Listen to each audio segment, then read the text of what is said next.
question hung in the air like smoke after a gun goes off, thick and choking in the sudden silence of the hearing room. "Congresswoman Omar, I'm just a simple country lawyer from Louisiana, but I have to ask you something." Senator John Kennedy leaned forward in his leather chair.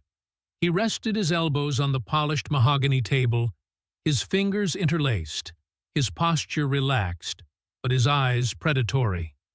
He spoke with that slow, deliberate Louisiana drawl, stretching every syllable like taffy. It was a voice that disarmed people, a voice that sounded like front porches and sweet tea, but anyone who knew John Kennedy knew it was the sound of a trap snapping shut. "And I want you to think real careful before you answer," Kennedy continued, his blue eyes locking onto the witness, "because this whole room, and about 10 million Americans watching at home, are going to remember what you say next." The House Ethics Committee chamber was suffocatingly packed. 400 bodies were crammed into a space designed for 300. The air conditioning was fighting a losing battle against the heat of the television lights and the nervous energy radiating from the gallery. Every major network camera in Washington was pointed at the witness table like rifles at a firing squad. At that table sat Representative Ilhan Omar. She adjusted her microphone, her movements precise and practiced. She wore an expression of confident boredom, the trademark look of a politician who believes she is untouchable. She had dealt with Twitter trolls, Fox News hosts, and angry constituents. She thought she knew what was coming. Kennedy's eyes never left her face. He waited until the red light on the center camera was perfectly framed. "Did you steal from your own campaign?" The room sucked in its collective breath. You could physically hear it. A sharp, synchronized intake of oxygen, like the air being vacuumed out of a depressurizing plane. A staffer in the back dropped a pen, and the clatter echoed off the marble walls like a gunshot. Omar's expression didn't change immediately. The mask of composure held, forged by years of political combat. But her eyes flickered. "Folks, what you're about to hear is documented, provable, and absolutely infuriating," Kennedy said, turning his gaze to the cameras, breaking the fourth wall. His voice rose slightly, the engine warming up.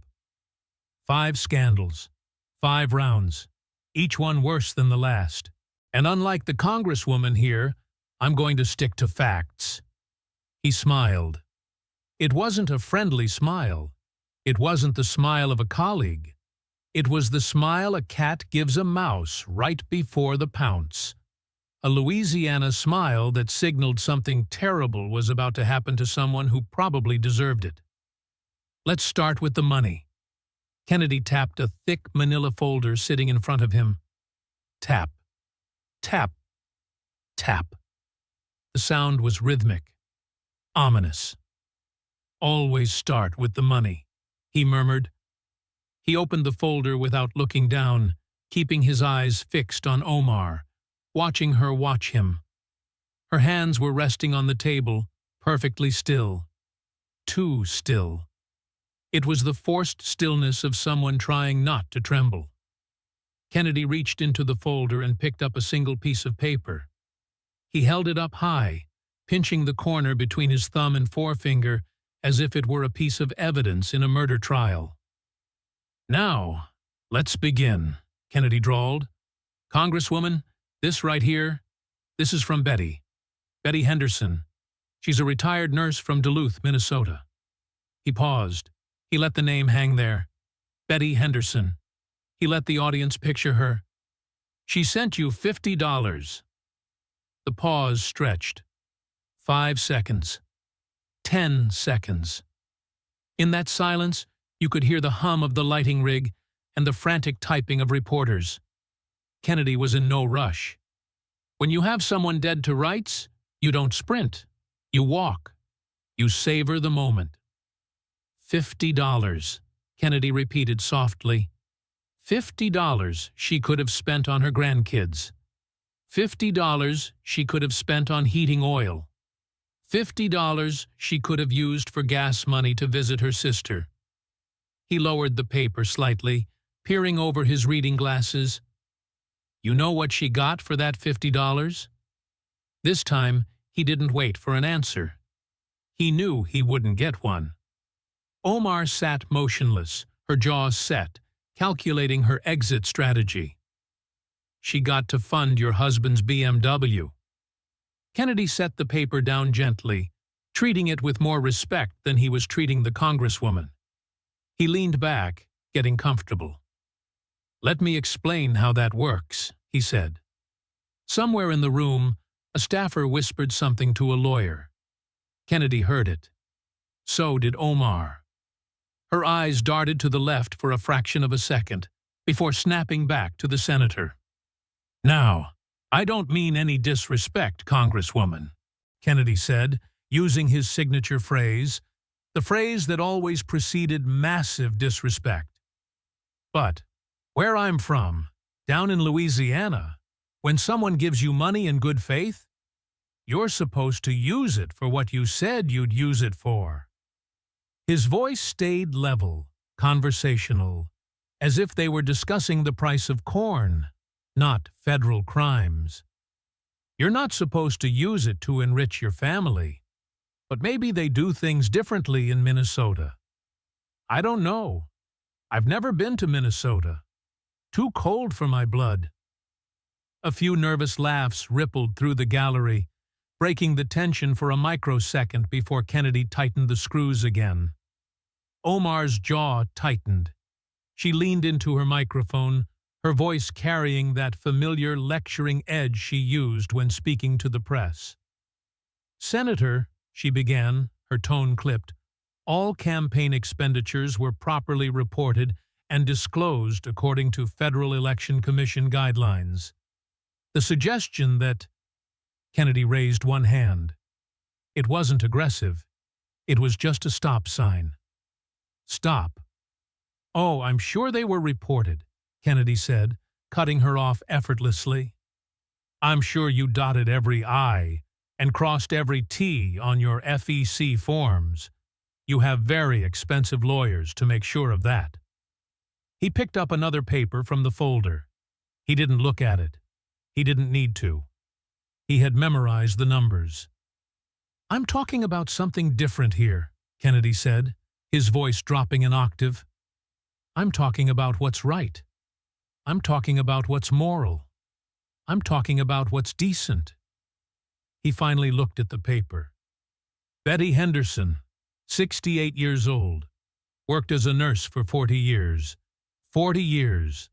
That's a long time to wipe noses and hold hands and tell scared people everything is going to be okay when you know it probably isn't. The room had gone absolutely silent now. No more whispers, no more shuffling. Even the cameras seemed to stop clicking. Betty lives on Social Security now, Kennedy said. $1,500 a month. That's it. That's what she's got. After 40 years of helping people, America gives her $1,500. Barely enough to cover rent and groceries if she's careful. And she gave you 50 of those dollars. Kennedy's voice hadn't risen. He hadn't gotten angry. That was the terrifying thing about John Kennedy. He didn't need to yell. The facts were loud enough. Betty believed in you, Congresswoman, Kennedy said. She watched your speeches. She thought you were fighting for people like her, the forgotten ones. So she sent you $50 in an envelope with a note. He picked up a smaller piece of paper. It said, "Please use this to fight for us." Kennedy looked directly at Omar. You want to tell Betty how you fought for her? Or should I? Ilhan Omar's mouth opened, but no sound came out. She looked at her notes, then at the senator, her mind racing to find a talking point that could defuse the situation. But there are no talking points for Betty Henderson. Actually, Kennedy said, answering his own question. Let me tell her. Because unlike you, Congresswoman, I've got the receipts. Literal receipts. He pulled out a stack of papers. It was thick, maybe 20 or 30 sheets stapled together. He dropped them on the table with a heavy thud that echoed through the microphone. Your campaign paid your husband's consulting firm, Kennedy announced. Not a little bit. Not pocket change. You paid them $250,000. He let the number hang in the air, allowing it to expand and fill the room. $250,000 from campaign donations from people like Betty. A gasp came from somewhere in the middle of the gallery. It was audible.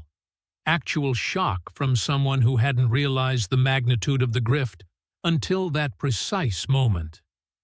Now, I'm just a simple country lawyer, Kennedy said, flipping through the pages slowly, showing the dense rows of transactions to the cameras. But I did some checking. Most consulting firms, they charge based on deliverables. You know?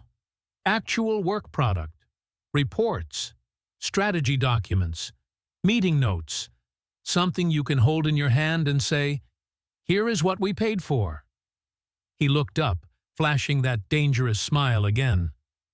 So I asked your campaign office, what did we get for our $250,000? What did Betty's $50 buy? Omar shifted in her seat. Her aide, a young man in a sharp blue suit sitting behind her, looked down at his shoes, wishing he could teleport anywhere else. You know what they told me? Kennedy asked. Strategic communications advice. He raised his eyebrows, feigning astonishment. That's it. That's the whole answer. Strategic communications advice. Not a report. Not a strategy document. Not even a PowerPoint presentation. Just advice. Verbal advice. Advice that apparently costs the same as a house in most of America? Senator, Omar interrupted, her voice higher and faster now, the defensive walls going up. This is completely within legal parameters. The firm provided essential services and… I'm not done, Congresswoman, Kennedy said. He wasn't yelling, but the authority in his voice stopped her cold. See, I kept digging, Kennedy said, because I'm curious like that. My mama always said I asked too many questions. She was probably right. A few genuine laughs broke out in the gallery. Kennedy had that gift. He could make you laugh even while he was dissecting someone. And I found something interesting. The payments to your husband's firm? They started right around the time you married him. What a coincidence. And they continued, month after month. Thousands of dollars every single month. From people like Betty to your husband. For advice that nobody can quite explain. Kennedy stood up. The movement was deliberate. He pushed his chair back and walked around the committee table. He wasn't walking toward the witness stand. He was walking toward the gallery, toward the back of the room where the regular people sat. Omar's eyes followed him, tracking him like a security camera. She didn't like this. This was off script. I don't mean any disrespect, Kennedy said, walking up the aisle. But Betty don't care about your FEC reports. Betty don't care about legal parameters. Betty wants to know why her $50 bought your husband a lifestyle she can only dream of. He stopped at row 3. Betty is in the gallery today, Kennedy said softly. Stand up, Betty. Everyone turned. Every head in the room, every camera lens, swiveled to the 3rd row. An elderly woman stood up. She was small, frail, wearing a sensible coat that looked like it had seen many Minnesota winters. She used the seat in front of her to pull herself up, her hands shaking slightly. She looked exactly like what she was, a retired nurse who had spent her life caring for others. The camera zoomed in. Kennedy's voice softened, becoming the voice of a grandson. "Hi, Betty." She waved. It was a small, uncertain wave, the gesture of someone who had never been the center of attention in her entire life. Kennedy turned back to the front of the room. The softness evaporated instantly. "You want to look her in the eye and explain your consulting arrangement?" Kennedy challenged Omar. Omar stared at her notes. She stared at the microphone. She stared at the ceiling. She looked anywhere and everywhere except at Betty Henderson standing in row 3. The silence stretched for 15 agonizing seconds. "That's what I thought," Kennedy said. He walked back to his seat, taking his time. "Betty," Kennedy said into his lapel mic, "would you like to say anything to the Congresswoman?" A committee staffer rushed over with a handheld microphone. Betty took it with trembling hands. She cleared her throat. When she spoke, her voice was thin, cracking under the weight of the moment, but it carried the moral authority of a saint. "I trusted you." That was all she said. 4 words, but they hit the room like a physical blow. "I believed you," Betty added, her voice gaining a little strength. "You said you'd fight for us, for people like me, and you just—" She couldn't finish. The words failed her. She sat down hard, wiping a tear from her cheek. The room didn't erupt. It collapsed into a heavy, suffocating noise, angry muttering, the sound of 400 people processing the same betrayal at the same time. Kennedy let it build. He didn't bang a gavel. He just sat there and let the shame fill the room until it was rising past the Congresswoman's neck. When he finally spoke again, his voice cut through the noise like a knife. "Congresswoman Omar." The room went quiet instantly. "Under oath, did your husband's consulting firm receive approximately $250,000 from your campaign committee? Yes or no?" "As I stated, the expenditures were disclosed." "It is a simple question, ma'am," Kennedy interrupted, his voice like granite. "Did his firm receive the money? Yes or no?" Silence. 5 seconds. 10. "Yes," Omar whispered.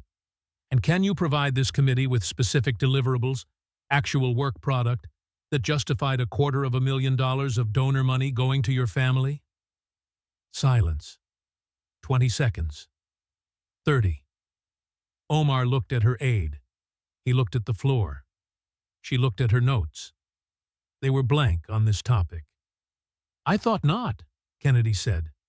He gathered his papers, tapping them on the table to straighten the stack. "That's one scandal, folks.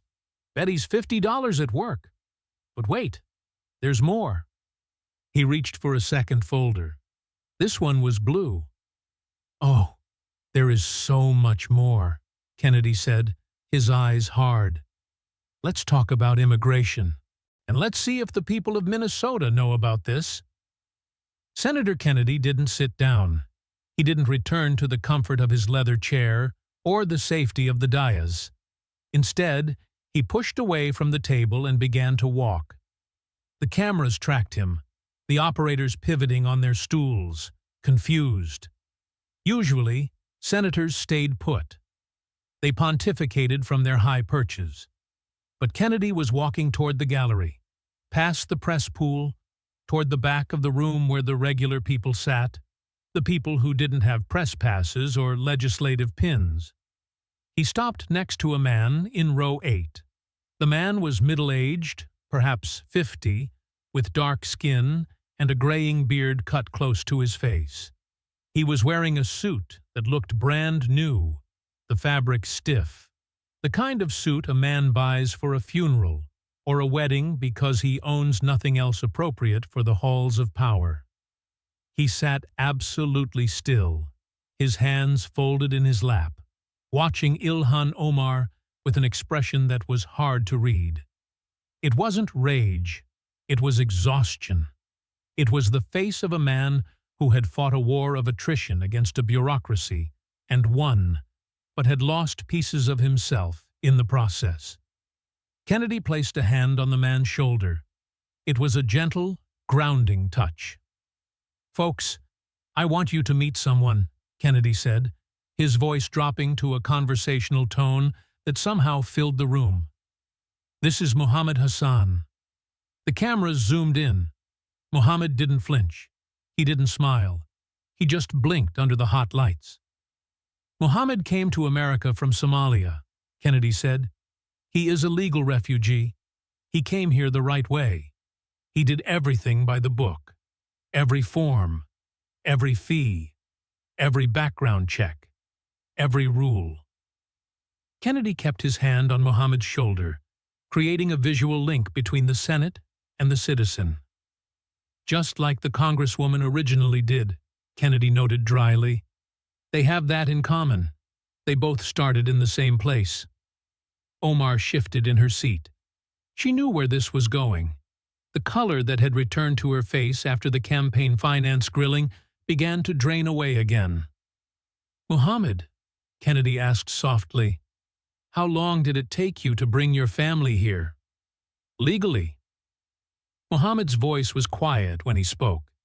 He had a thick accent, wrapping around the vowels, but his English was precise. It was the voice of someone who had learned the language to survive. 12 years, Mohammed said. 2 words, but they landed in the silent room like mortar shells. 12 years, Kennedy repeated, letting the number hang in the air. "Could you stand up for me, Mohammed?" He stood, tall, dignified, and visibly weary. "I'm just a simple country lawyer," Kennedy said, walking slowly back toward the front of the room, but keeping his eyes locked on the witness in the gallery. "But 12 years seems like a mighty long time. Tell us what that was like. Tell the Congresswoman what 12 years feels like." Mohammed looked at Omar. It was a long, steady look. She wouldn't meet his eyes. She looked at her notes, at her hands, at the water glass, anywhere but at the man who was a living mirror of her own history. "I applied for asylum in 2007, Mohammed said, pronouncing the year carefully. "I waited 3 years just for the first interview. I filled out forms, so many forms. I paid fees, $15,000 total. You know how much money that is in a refugee camp? It is everything. But I paid it. Every dollar. Legal." Kennedy didn't interrupt. The room was so quiet you could hear the hum of the ventilation system. "I waited more," Mohammed continued. "Every year I called the office. Every year they said, 'Wait, be patient, process.' My family was still in Somalia. My daughter." His voice caught. He stopped, swallowed hard, and forced himself to continue. "My daughter was 8 years old when I left. 8. I missed her 9th birthday, her 10th, her 11th. I missed her first day of secondary school. I missed everything." Mohammed's hands clenched at his sides. "When she turned 14, she stopped calling me Baba on the phone. She called me Muhammad, like I was a stranger, because that is what I had become, a stranger who used to be her father." A stifled sob broke out from somewhere in the gallery. "Year 7, I got a letter," Mohammed said, his voice hardening. "Said I needed more documentation, more proof, more fees. I paid. Year 9, another letter. System upgrade, data lost. Start over after 9 years. Kennedy had reached his seat, but he remained standing. "Mohammed," Kennedy asked gently, "did you ever think about doing it a different way? Taking shortcuts? Lying on a form? Marrying someone just to get the papers?" Mohammed looked at him, then at Omar, then back at Kennedy. "No," he said. "One word. Final. Absolute." "Why not?" "Because That is not who I am, Muhammad said, his voice ringing with dignity. I came to America for freedom, for law, for justice. You don't get justice by breaking the law, even when the law is slow, even when the law is unfair. You follow it, because if you don't, why come here at all? A ripple of applause broke out in the gallery, not raucous, but respectful. It was the sound of agreement. Kennedy turned to Omar. The softness in his face evaporated, replaced by cold steel. Congresswoman, Kennedy said, you lecture us constantly about immigration reform. You talk about compassion. You talk about a broken system. Mohammed Hassan waited 12 years. He missed his daughter's childhood because he insisted on following the rules you swore to uphold. He picked up a blue folder from the table. But your story is different, isn't it? Omar froze. I'm not saying you did anything illegal, Kennedy lied smoothly. I'm not a prosecutor today. I'm just saying the timelines are interesting. Muhammad waited 12 years. Your path was considerably faster. You married your brother, allegedly, to bypass the wait. You took the express lane. That is a lie, Omar shouted, but her voice was thin. Is it? Kennedy challenged. Muhammad is standing right there. He has the receipts of 12 years of pain. You have a marriage certificate to a man who shares your father's name. You want to look him in the eye and tell him that the system is broken? Or do you want to admit that the system works fine for people who are willing to cheat? The problem, Congresswoman, Kennedy concluded, isn't that the system is broken. It's that honest people like Muhammad suffer for it, while people like you profit from it. Kennedy didn't sit down for long. He waited maybe 30 seconds, just long enough for the room to settle, for the weight of Muhammad's testimony to sink into the plaster of the walls. Then he stood again, grabbing a third folder. This one was thicker than the last. He walked back into the gallery, but this time to a different section. Row 12. He stopped next to a young woman. She was in her late 20s, dressed in a professional blazer, her hair pulled back in a tight bun. But her composure was a facade. Her eyes were red, puffy, the skin around them raw. She looked like someone who had been crying for hours, or perhaps days. She sat perfectly still, staring straight ahead at nothing, holding herself together by sheer force of will. Kennedy stopped next to her. His voice went soft again, adopting that tone he used for the wounded. Sarah Goldstein, he said. She looked up at him and nodded. She couldn't speak yet. Sarah teaches history at Roosevelt High School in Minneapolis, Kennedy told the room. American history. She's been teaching there for 6 years. He rested a hand on the back of her chair. 6 years of teaching kids about this country, about the Constitution, about the Bill of Rights, about tolerance, about how we are all Americans, regardless of where we came from or who we pray to. He paused, looking down at the back of her head.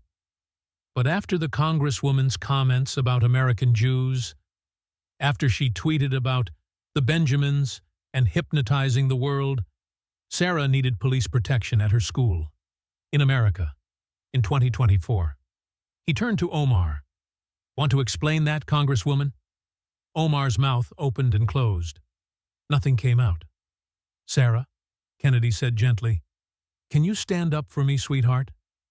She stood slowly, visibly shaking. The cameras found her immediately and stayed locked on her face. Tell us what happened, Kennedy said.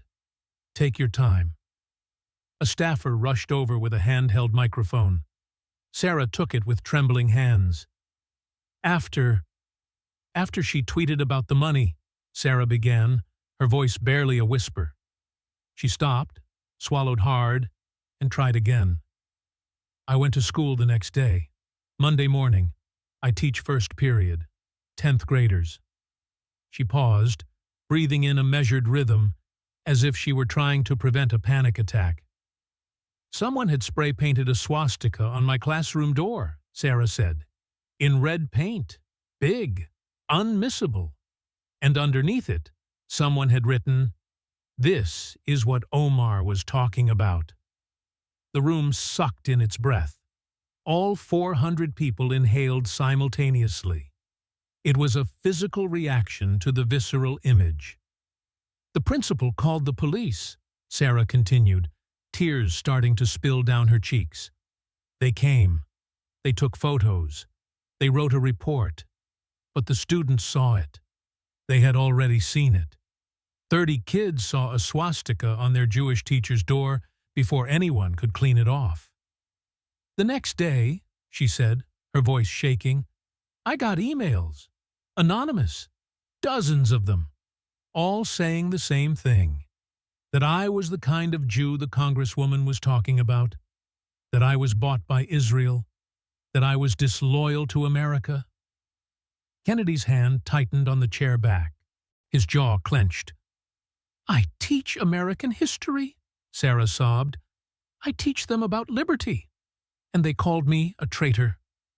She looked directly at Omar for the first time. My students started asking questions. Ms. Goldstein, are you bought by Israel? Ms. Goldstein, do you care more about another country than America? 10-year-olds, 15-year-olds, asking their teacher if she is a spy, because of your words. The emphasis on your hit like a physical blow. Omar flinched, actually flinched. I had to take 3 months off, Sarah whispered. Medical leave, for my safety, and for my mental health. The school district paid for a security guard for when I came back.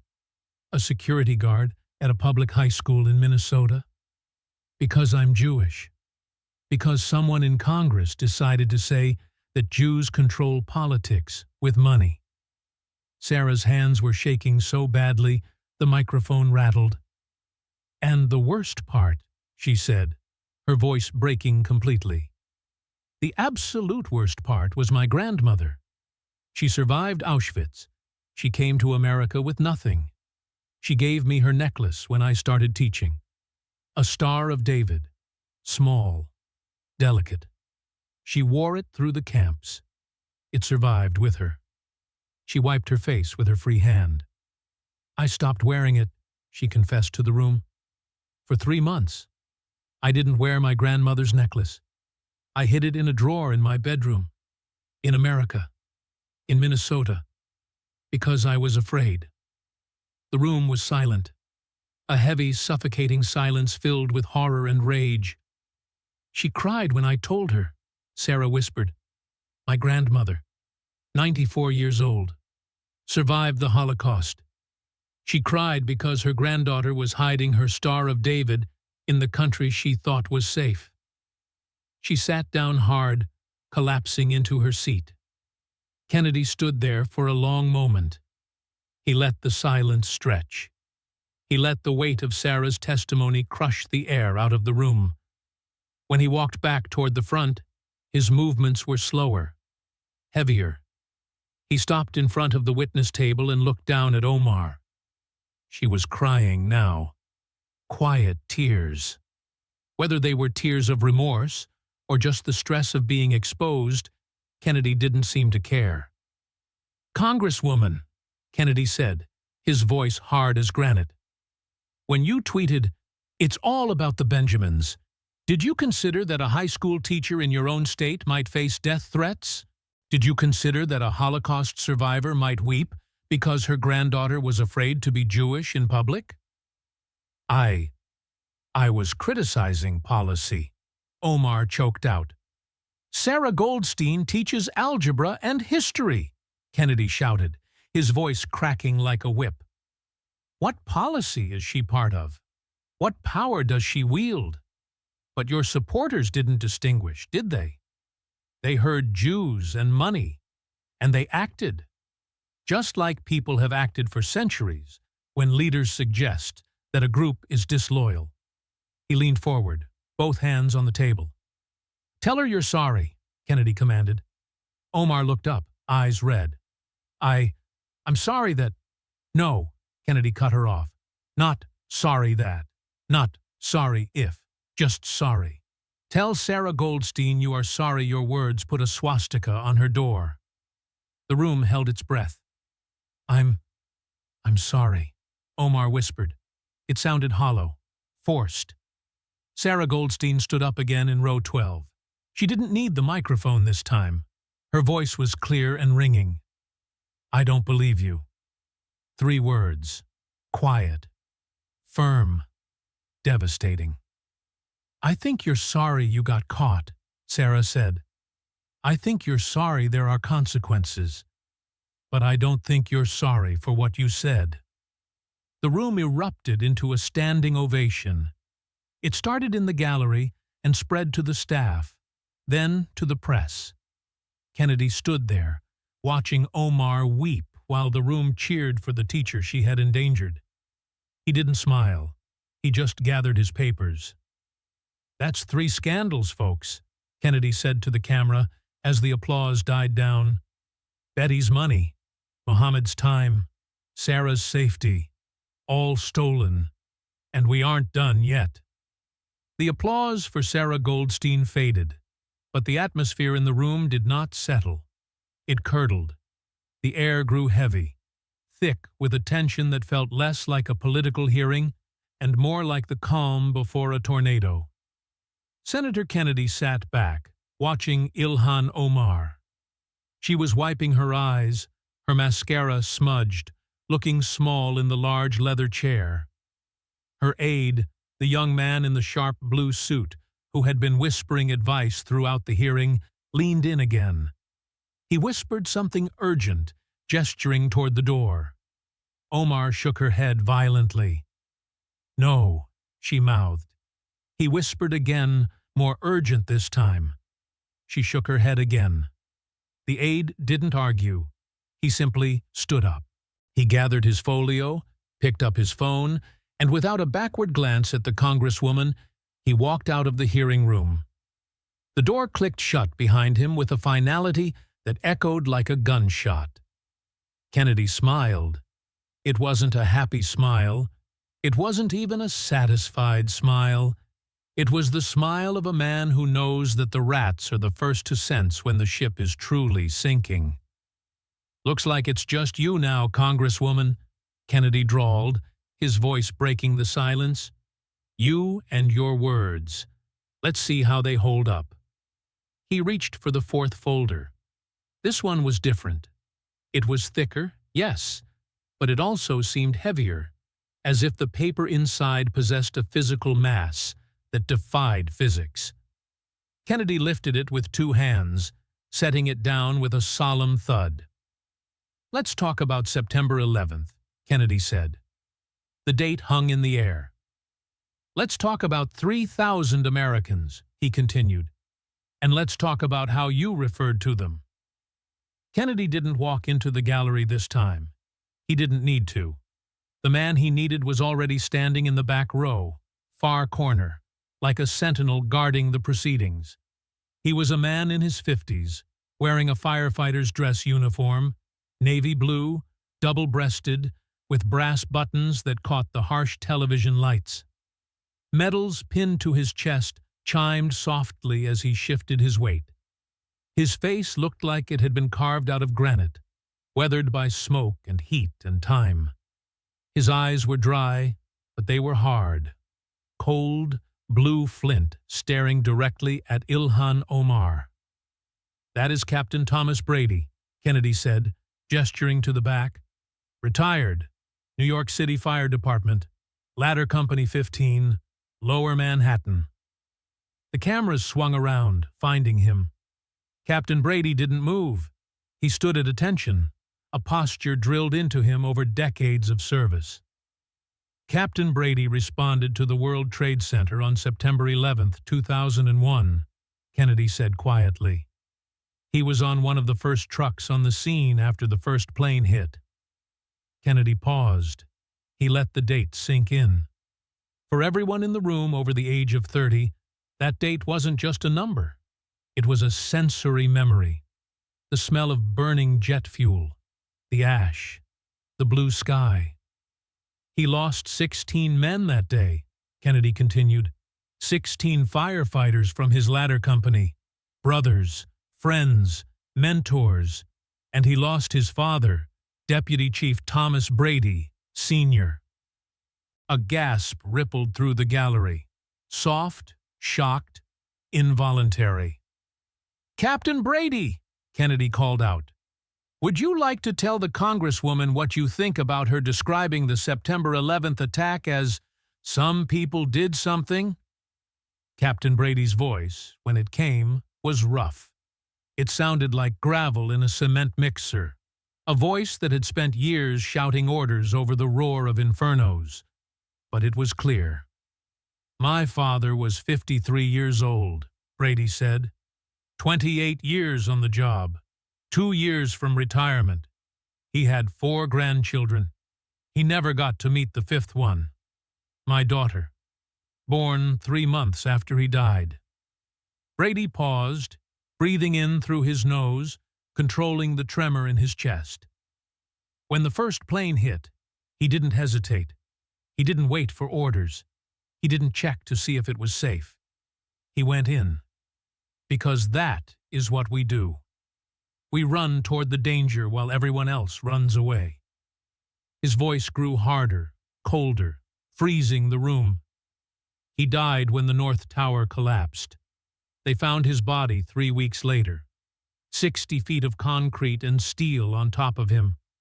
We had to identify him through dental records because there wasn't enough left to identify him any other way. Omar's hands covered her face.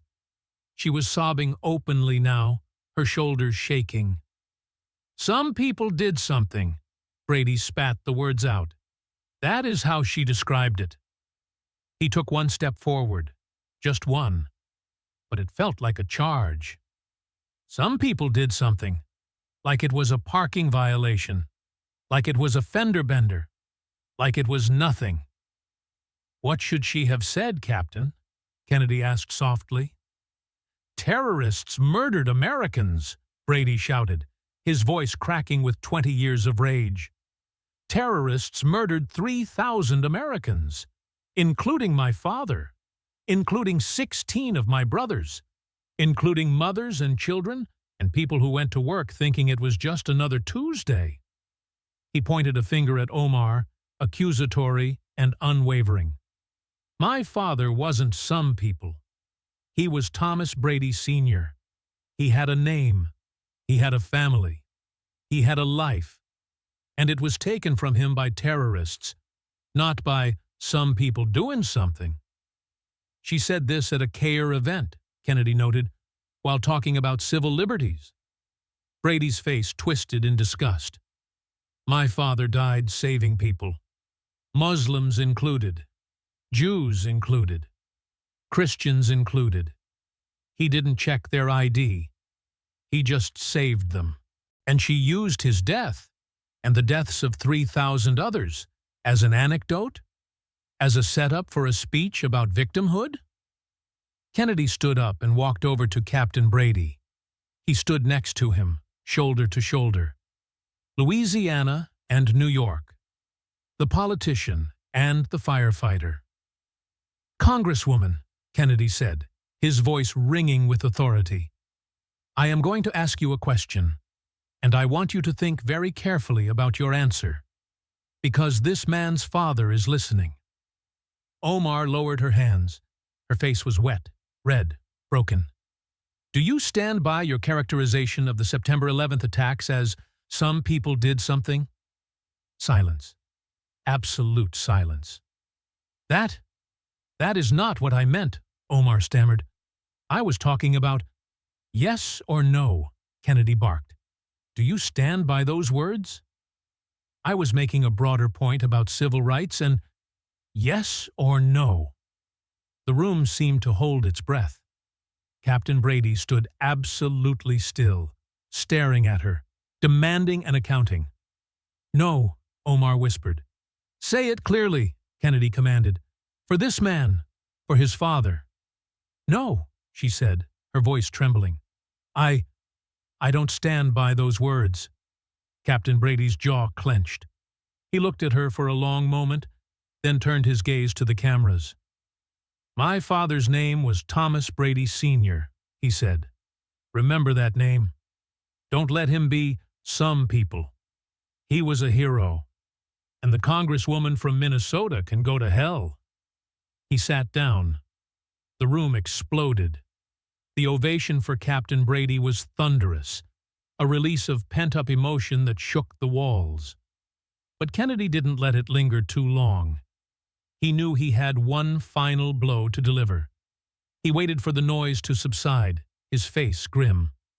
"That's 4 scandals," Kennedy said, counting them off. "Betty's money, Mohammed's time, Sarah's safety, Captain Brady's memory, all disrespected, all dismissed." He looked at Omar, who was now just a shell of the confident woman who had walked in. "One more," Kennedy said. "One final scandal. And this one is going to be perfect. Let's talk about capitalism. Let's talk about socialism. And let's talk about the small business owner you destroyed while preaching about both." Kennedy walked back into the gallery for the final time. He stopped at row 15, in the middle section. Sitting there was a man who looked defeated before the questioning had even begun.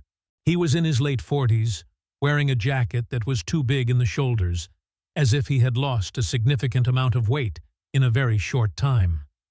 His eyes were hollow, rimmed with dark circles. He looked like a man who hadn't slept through the night in months. "James Morrison," Kennedy introduced him. James looked up and nodded. He didn't speak. "James owned a hardware store in Minneapolis," Kennedy said. "Notice I said owned, past tense." James nodded again. "Tell us about your store, James," Kennedy said gently. "How long did you have it?" 30 years, James said. His voice was quiet, tired, but steady. It was the voice of a man who had told this story to insurance adjusters and police officers a dozen times, to no avail. "Bought it in 1994. Small place. Corner of Lake Street and Chicago. Morrison's Hardware. Named after my grandfather. He started it in 1963. 3 generations, Kennedy noted. "Was supposed to be 4, James said, his voice cracking slightly. "My son just finished business school. Was going to take over next year. Not anymore." "What happened?" Kennedy asked. James took a deep breath. "She held a rally," he said, gesturing vaguely toward the front of the room. "The congresswoman. June of last year. 2 blocks from my store. Big rally. About income inequality. About taxing the rich. About how business owners were exploiting workers. About how it was time to take back what was stolen." He rubbed his face with his hands. "I'm not wealthy, Senator. I netted about $60,000 a year. That's after payroll, after rent, after inventory, after taxes. 60 grand for working 70 hours a week. But I wasn't complaining. It was honest work. I had 12 employees. They all made decent wages. Health care. 2 weeks vacation. I treated them right. But after her rally," James continued, "things changed. People started coming by. Young people. Protesters. They'd stand outside with signs. Morrison's exploits workers. Eat the rich. That kind of thing." He laughed, a hollow, bitter sound. "To them, if you owned a business, you were the enemy. You were what the congresswoman was talking about. You were the problem." "What happened next?" Kennedy asked, his jaw tightening. "They smashed my windows," James said. 3 times in 2 weeks. Each time I fixed them. $2,000 a pop. Money I didn't have. I took it out of my own paycheck to cover it. "Then they came inside," James whispered. 20 of them, all at once. They started knocking things over, breaking things, shouting that this was what Omar wanted. This was the revolution. This was justice. They destroyed $80,000 in inventory, James said, tears starting to form in his hollow eyes. My employees quit, all 12 of them, too scared to come back. I don't blame them. I was scared too. I had to close, he said simply. 3 generations, 60 years. My grandfather survived the riots in the 60s. My father survived the recession in 2008. But I couldn't survive the Congresswoman's revolution. Kennedy turned on his heel. His face was cold, hard stone. James made $60,000 a year, Kennedy said to Omar. Congresswoman, how much did you make last year? Omar stared at the table. I'll tell you, Kennedy said. $174,000 base salary, plus a book deal, plus speaking fees. You made well over $500,000 last year while preaching about the evils of capitalism. He walked toward the witness table. James flew here on Spirit Airlines, Kennedy said. Cheapest fare he could find. He's staying at a Motel 6. You flew first class. I know because I saw you at the airport. You're staying at the Watergate.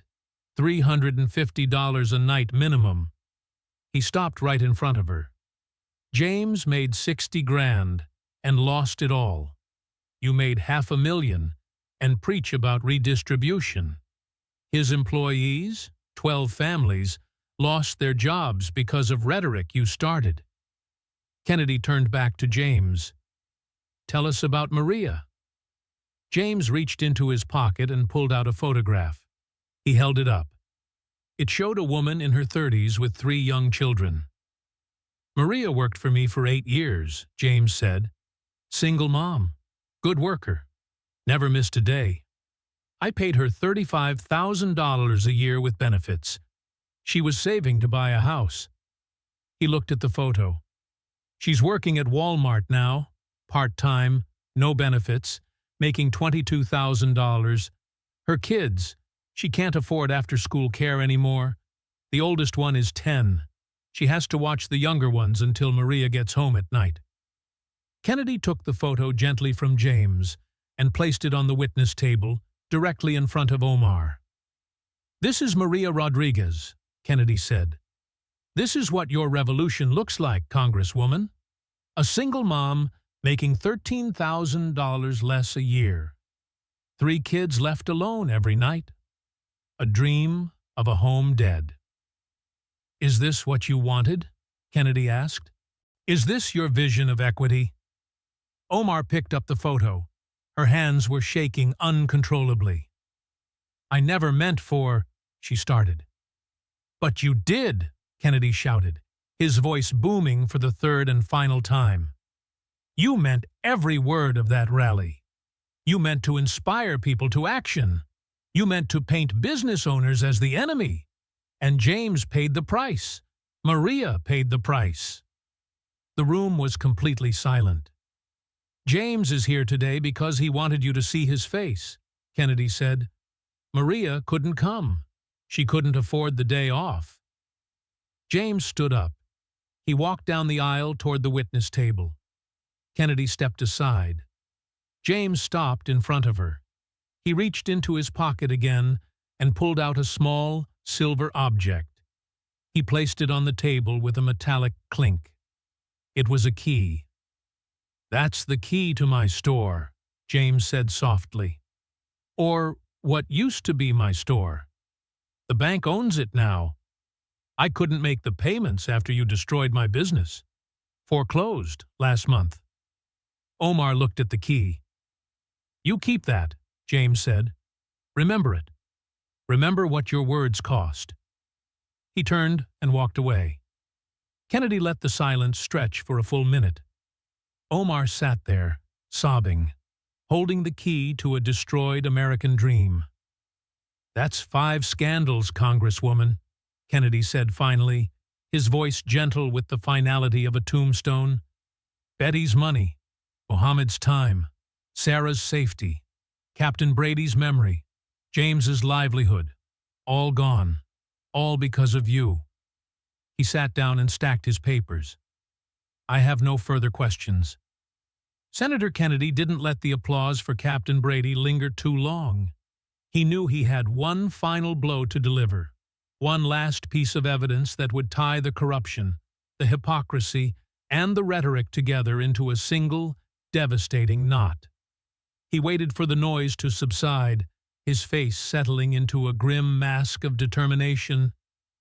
That's 4 scandals, Kennedy said, counting them off on his fingers, his voice echoing in the quieted room. Betty's money, Mohammed's time, Sarah's safety, Captain Brady's memory, all disrespected, all dismissed. He looked at Ilhan Omar. She was now just a shell of the confident woman who had walked into the room an hour ago. Her posture had collapsed. She was staring at the table, her hands clutching a tissue. One more, Kennedy said softly. One final scandal. And this one is going to be perfect. Let's talk about capitalism. Let's talk about socialism. And let's talk about the small business owner you destroyed while preaching about both.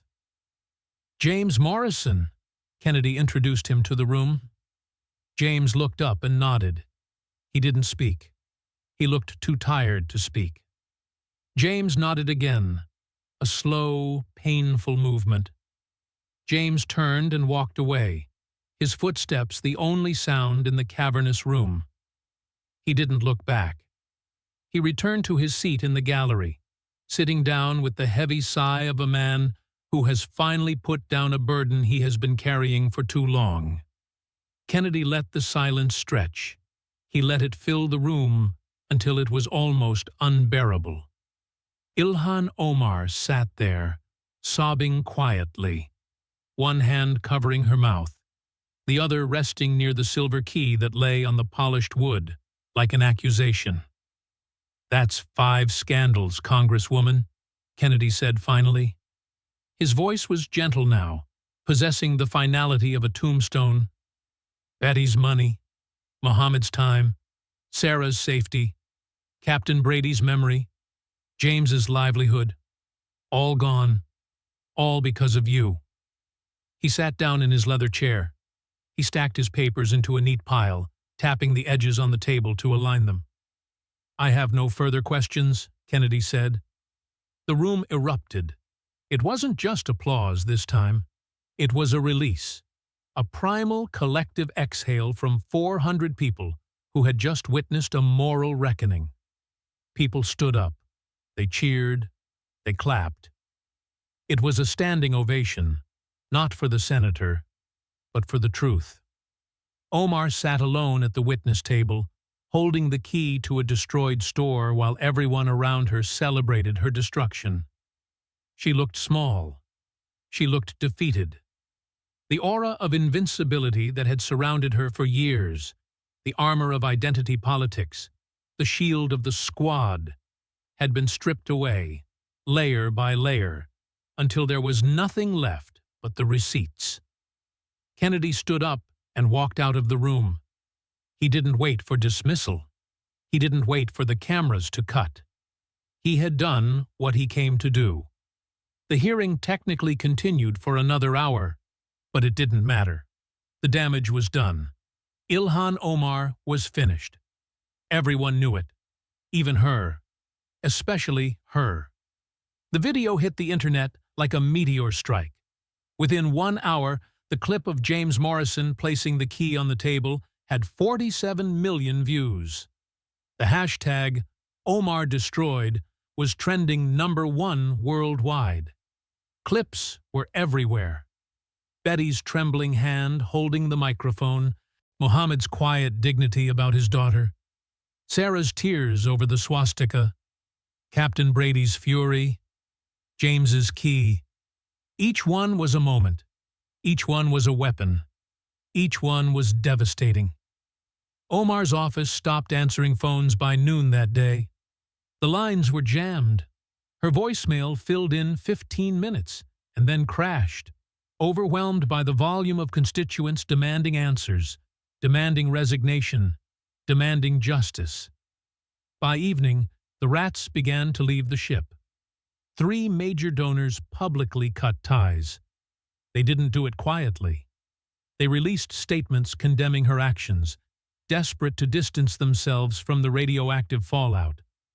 By midnight, her campaign manager resigned via Twitter. He didn't call. He didn't email. He posted, "Effective immediately, I am resigning from the Omar campaign. I can no longer in good conscience support her continued service." And then he logged off. Her chief of staff lasted until morning. Then he was gone too. Another public resignation. Another statement about conscience and values. Within 48 hours, she had lost half her staff. Gone. Disappeared like smoke. The squad, AOC, Rashida Tlaib, Ayanna Pressley, released statements that were masterpieces of vagueness. "We stand with all elected officials facing difficult questions," read one. "We must all be mindful of how our words affect others," tweeted AOC. Not one of them named Omar directly. Not one of them defended her actions. They offered empty solidarity that meant nothing. They saw the poll numbers. They saw the viral videos. They knew she was dead weight. 3 days after the hearing, a primary challenger announced his campaign. He stood in front of James Morrison's boarded-up hardware store in Minneapolis. Flanking him were Betty Henderson on one side and Mohammed Hassan on the other. Behind him stood Sarah Goldstein and Captain Brady in full-dress uniform. The challenger didn't need a slogan. The image was the slogan. Real Minnesotans, real victims, real change. He raised $1.2 million in 24 hours. More than Omar's entire war chest.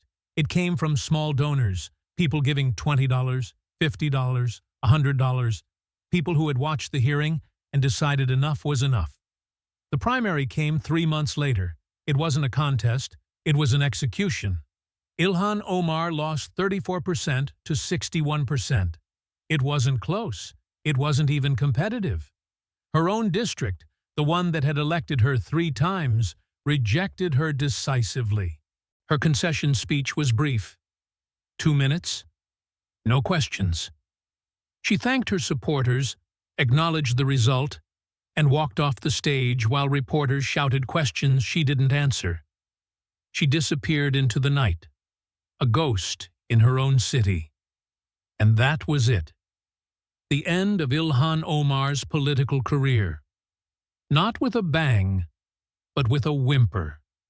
Destroyed not by a political rival or a scandal sheet, but by a simple country lawyer from Louisiana who asked simple questions and brought the victims to tell their stories. Justice, it turns out, sounds a lot like a key hitting a table. The primary election wasn't a contest, it was an exorcism. When the final votes were tallied in Minnesota's 5th district, Ilhan Omar hadn't just lost, she had been erased. The final margin was 34% to 61%, a landslide of historic proportions that sent shockwaves through the Democratic establishment. The voters had seen the receipts, they had met the victims, and they had made their choice. But the real story of the aftermath wasn't about the woman who lost. It was about the people who won.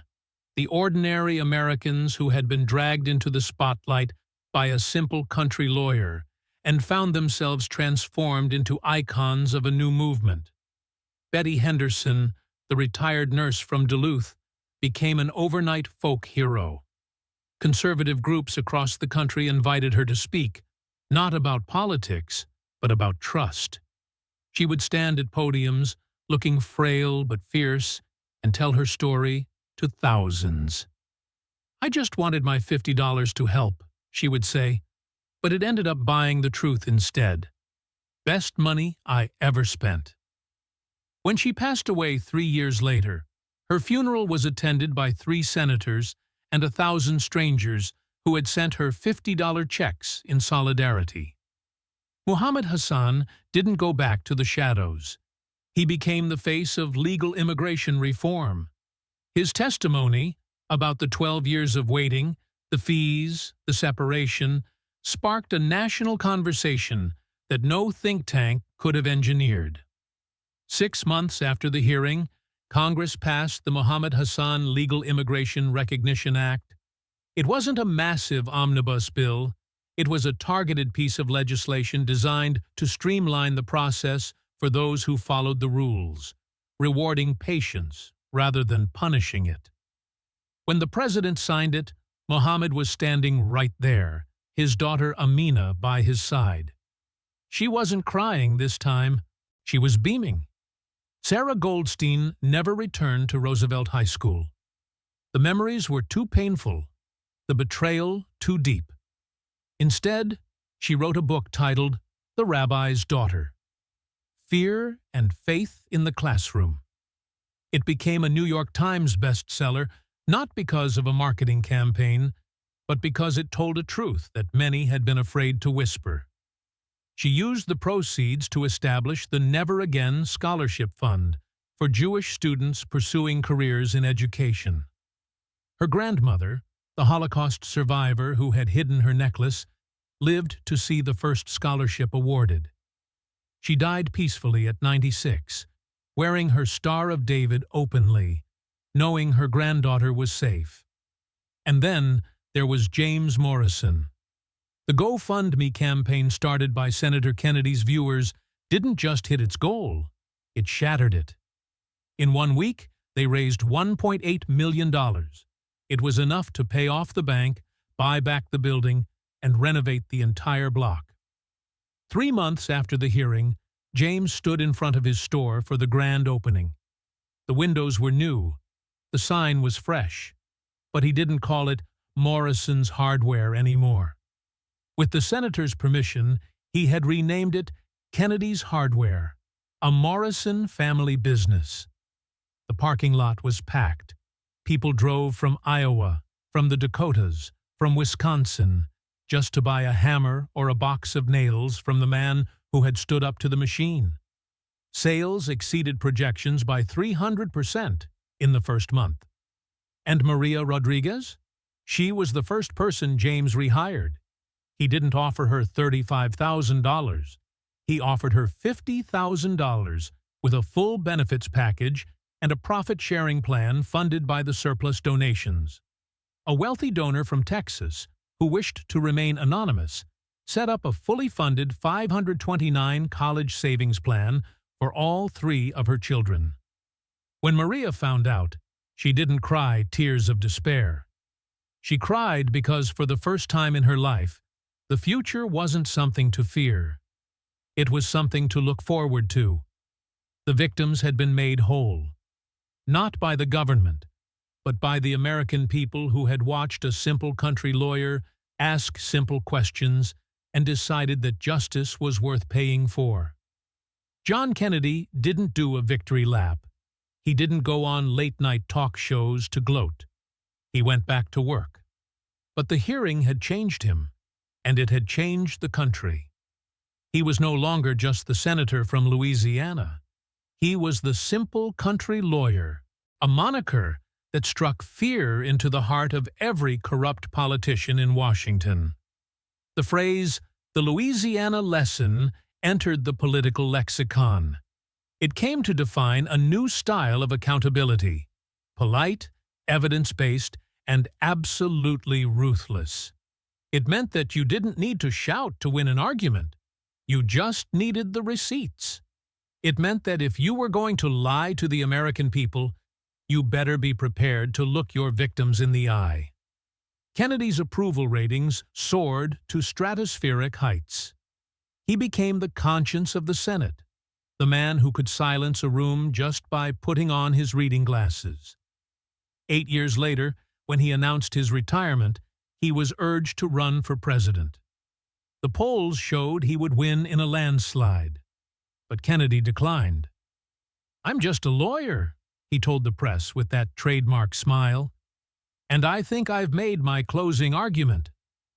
He retired to Madisonville, spending his final years teaching law at LSU as an adjunct professor, driving his old truck, and occasionally writing op-eds that would set the Beltway on fire. When he died at the age of 88, his state funeral was attended by presidents, foreign dignitaries, and captains of industry. But the front row wasn't reserved for the powerful. It was reserved for the people he had fought for. Betty Henderson's grandson was there. Muhammad Hassan's daughter was there. Sarah Goldstein was there. James Morrison's son, who now ran the hardware store chain, was there. They stood together, a testament to the power of one man who refused to let the system crush the little guy. Kennedy's tombstone in Baton Rouge is simple. It doesn't list his committee assignments or his election victories. It bears a quote that he had scribbled on a notepad during that famous hearing, a philosophy that had guided his entire career. Senator John Kennedy, simple country lawyer. He asked simple questions. He got complicated answers. He delivered simple justice. Underneath, added by his family, was a final line. He taught America that accountability isn't complicated. It just takes someone brave enough to ask. The story of the hearing is still taught in law schools and political science classes. It is studied not just as a masterclass in cross-examination, but as a reminder of what is possible when we stop accepting the spin and start demanding the truth. Justice matters. Accountability matters. The truth matters. If watching Betty get her dignity back gave you hope, share this story. If seeing Muhammad finally recognized as an American patriot made you proud, tell a friend. If James Morrison's comeback made you believe that the American dream is still alive, hit that subscribe button. Because this isn't just a story about the past. It is a blueprint for the future. There are more corrupt politicians out there. There are more victims waiting for their voice. There are more questions that need to be asked. We are just getting started. The Louisiana lesson isn't over. It's a promise. Who needs a lesson next? Let us know in the comments. Justice doesn't sleep, and neither do we.